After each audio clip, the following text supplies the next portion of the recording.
হরে কৃষ্ণ। জয় রাধে। দণ্ডবোধ প্রণাম সকলকেই। আশা করি সকলে গুরু গৌরাঙ্গের কৃপায় কুশলেই আছেন।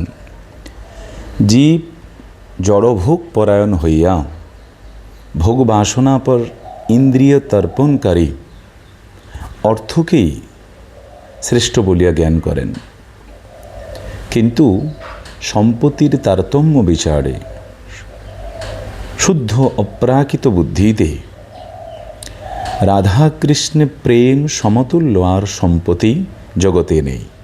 মহাপ্রভু চৈতন্য চরিতামৃতে রায় রামানন্দ সংবাদে বলিয়াছেন, সম্পত্তির মধ্যে কোন সম্পত্তি গণি, রাধাকৃষ্ণে প্রেম যার সেই বড় ধনী। অতএব এই সংসারে অপ্রাকৃত দৃষ্টিতে অপ্রাকৃত বুদ্ধিতে রাধাকৃষ্ণের চরণে যার প্রেম আছে উনি সবথেকে বড় ধনী, আর যার প্রেম নেই সবথেকে জগতে উনি হলো দরিদ্র। হরে কৃষ্ণ। জয় রাধে।